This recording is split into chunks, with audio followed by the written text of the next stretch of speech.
Good morning, traders. Today is the 25th of January. My name is Neville Hornsey, market and trading, and today I'll be taking a look at risk. Okay, as always, I start with the YouTrading.com Forex heat map, and I look to see whether or not we've got a green bottom left-hand corner. If we have, that means there's flows into the commodity pairs, which means investors and traders are looking to get a higher yield on their money. The interest rates generally for the Aussie, Canadian, and New Zealand dollar are higher than the Swiss franc and the yen.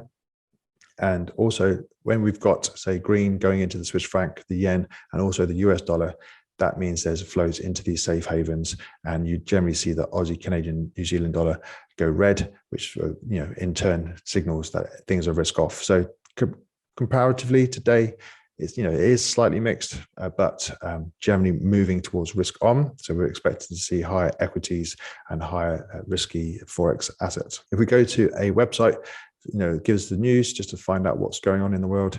We can see that the largest risk, if you like, in geopolitics is the Ukraine, NATO, Europe, Russia situation.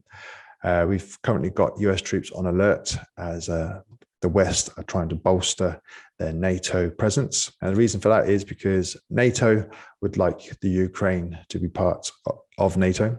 The EU would like Ukraine to be part of the EU. And at the moment, there is a split between Russia and the EU within Ukraine. We've got relations between the European Union and Ukraine shaped by the Ukraine-European Union Association Agreement and a deep and comprehensive free trade area. Whereas if we go to Google Earth, the bottom right-hand corner of the Ukraine, there's plenty of people that are actually more sort of showing allegiance towards Russia. Obviously, in the USSR, Ukraine was part of Russia. These guys speak Russian, and they don't necessarily want to be part of Europe or NATO. Russia has put a red line down saying that it does not want the Ukraine to be part of NATO. It does not want NATO weaponry within Ukraine pointing towards Russia. They would like also to have more dominance over how Ukraine does business. Now, a few years ago, Russia annexed the Crimea, this sort of peninsula here. Obviously, like I said, there's fighting between Russian pro-separatists down in the bottom right corner. And over the last several months, we've seen Russian forces move into like the border area of the Ukraine and now into Belarus, where they're conducting military exercise at the moment.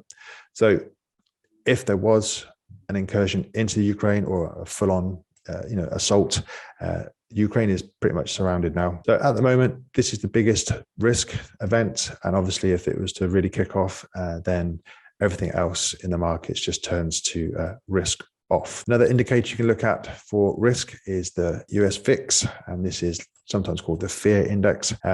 As we see this trending higher, the market is becoming more volatile.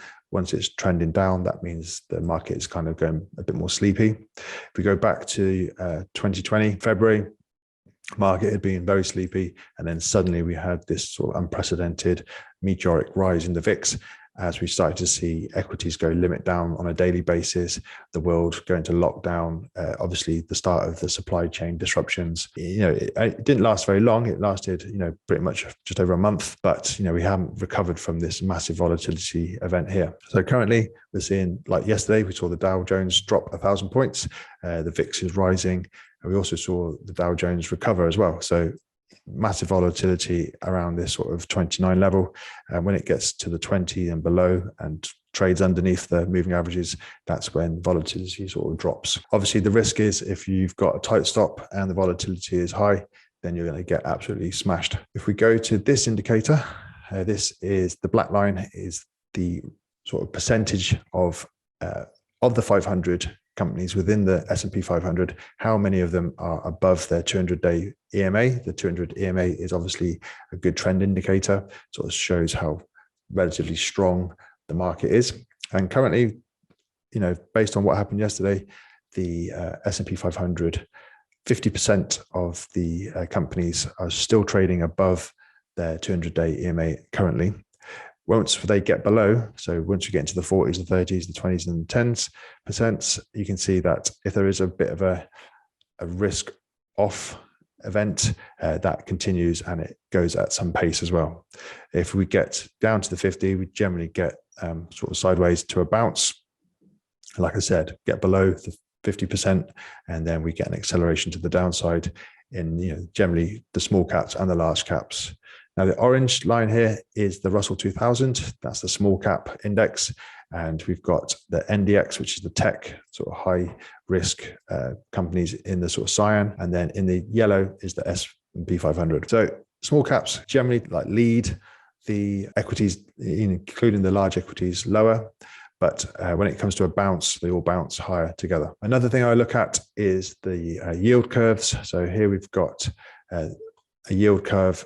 And if I just tap on here, so once we're at the bottom of a move, we're seeing, if you look to the left, this yield curve is lower at the near term. So this is like, say, 3 months or less. And then as we go out to the, say, the 30-year curve, then we've got, a sloping, rising yield curve, which is all good. And then we see the market rises and the yield curve pretty much stays the same shape. Once we get to the top of a move, traders and investors will look to the yield curve to see what sort of shape it is. And you can see it is either flat or inverted. And that is a big signal to get out of equities. It happens pretty much all the time. So it doesn't matter which peak you go to in history, the yield curve generally goes inverted or flat. So at the moment, on this particular chart, we've got the near term sort of 3 months or less, the bills, that yield is rising as expectations are for the Fed to raise their rates in the near term. And then we can see that as we go out, we've got slight inversions and then a bit of a drop between the 20 and the 30. So if this yield curve at, say, the bill end, the sort of 3 months or less, especially like 2 years or less, goes higher than the 20 and the 30 yields, then we could be in for a bigger sell-off. Now, bringing it back to Forex. So the Aussie, I said, was the commodity and higher yielding currency pair. And the yen was a lower yielding currency and also risk off safe haven currency. So once we've got the Aussie dollar rising and the yen dropping, that to me is risk on. And that's when we start to see equities and things like that rising. Obviously, we've got the 19th of October, 2021. We had a bit of a sell-off here, came down, found support at previous support in September 21. We're looking to see if this particular demand zone holds. So if we go back to the 20th of December, 2021, these guys were the sort of last of the sellers before the rise up to the 84 level. Yesterday, that zone held. That's the 0.618 fib retracement as well. So we're looking to see if we can get a bounce from this sort of demand level.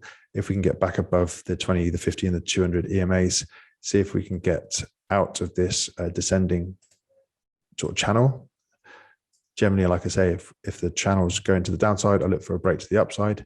And if we get that, we start closing above these EMAs, then we can start to tackle the 84 spot 50 and then see if we can get through this balance area over here from 3rd of November 2021. So if that was to happen, I would imagine that the equities would have recovered, that the S&P 500 would be generally, all 500 companies would be trading towards or above their 200 EMA, and we'd be seeing, risk on, and, maybe Russia and the US and NATO, etc., would have sorted their differences out. If, however, we start to see this come back down, we'll see these swings low to get taken, this double bottom over here, get removed, liquidity below that, for that then to become resistance after it was support and broken, then, maybe NATO, Russia, Ukraine situations got worse, and S&P 500, the majority of the companies are trading below their 200 EMA and all those sort of things that I pointed out before. So the Aussie yen is another risk indicator for me. And at the moment, it could be bullish. This is a demand level, but until it starts to make higher swing highs and higher swing lows, it's going to be quite tricky just to sort of buy here, considering what's going on in the world. Okay, I hope that makes sense, and I'll speak to you again tomorrow.